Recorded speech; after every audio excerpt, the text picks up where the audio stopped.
Hola, ¿cómo están? Este es uno más de los videos de explicaciones de la pregunta de autoevaluación de la unidad 4 de ICB2 y en este caso nos plantean qué factor puede modular la sensibilidad celular a una hormona. A, el número de ribosomas, B, el nivel de oxígeno, C, el número de receptores específicos o D, el tamaño del núcleo. Entonces, para contestar esta pregunta, nos conviene repasar un poco cómo es que funciona la señal hormonal, en particular cómo funciona a la hora de llegar a una célula, ¿no? Porque la sensibilidad de la célula a la hormona va a ser cómo va a responder la célula a esa hormona que está circulando. Si va a responder de una manera muy fuerte o muy intensa o menos intensa.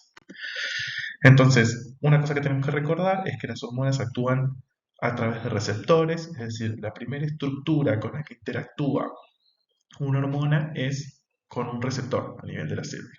¿Tá? Y puede ser tanto un receptor de membrana, que está en la membrana citoplasmática de la célula, y por lo tanto es la comunicación que tiene la célula con el exterior. Entonces, bueno, una hormona que está viajando por la sangre, por ejemplo, puede llegar a contactarse con la célula a través de estos receptores.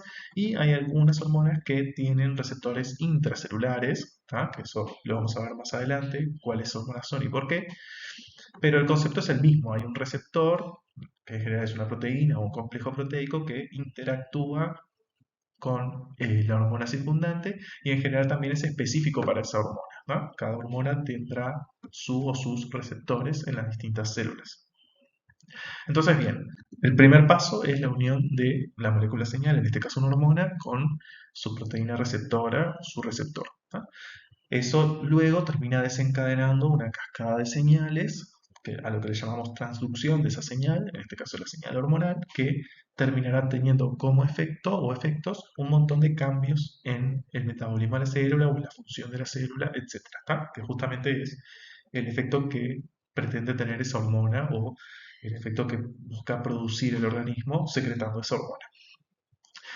Entonces la pregunta un poco nos lleva a cómo puede hacer una célula o cómo sucede que las células modulan su respuesta a una molécula señal o una hormona, ¿no? Entonces podemos enfocarnos un poco en esta interacción entre la molécula señal y el receptor. Si se fijan, una manera de pensar esto es como un equilibrio químico, ¿verdad? O sea, hay una cantidad dada de la hormona en circulación y una cantidad del receptor en la célula, ¿tá? Y como estas dos moléculas pueden interactuar, hay una reacción que no es estrictamente química, pero podemos pensarla como tal, en la que tenemos el receptor unido a la hormona y eso tiene las consecuencias que tiene en la célula. Ahora, esto es un equilibrio porque la hormona puede unirse o desunirse al receptor, así que estamos en un equilibrio entre las formas desunidas de la hormona y el receptor y la forma unida de estos dos componentes, ¿tá? Y esto es un equilibrio. ¿Cuál es una manera de modificar este equilibrio? Por ejemplo, aumentando la cantidad de hormona, ¿tá? Y esto es algo que fisiológicamente sucede. La cantidad de hormona es importante porque cuanto más hormona hay, más fuerte es la respuesta de las células porque este equilibrio se desplaza hacia la derecha en casi todas las células del organismo. Ahora bien, una célula individual, ¿cómo podría ser para modular este equilibrio? Bueno, cambiando las concentraciones de su receptor. Si hay mucha hormona circulando pero poco receptor, la respuesta será más moderada. Si hay mucha hormona y mucho receptor, la respuesta va a ser muy intensa porque este equilibrio se va a desplazar mucho hacia la derecha y tendremos muchos complejos hormona-receptor dando lugar a la respuesta.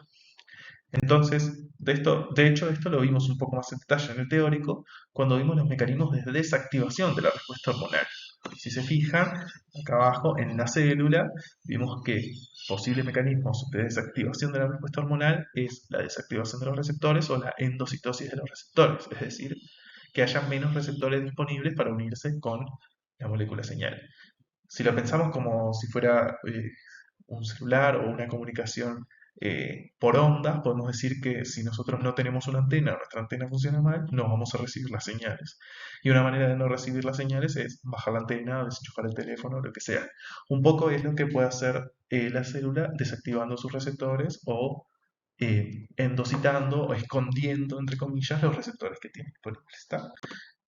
Entonces, volviendo a la pregunta, ¿qué factor puede modular la sensibilidad celular a una hormona? El número de receptores específicos que esté presentando esa célula en ese momento.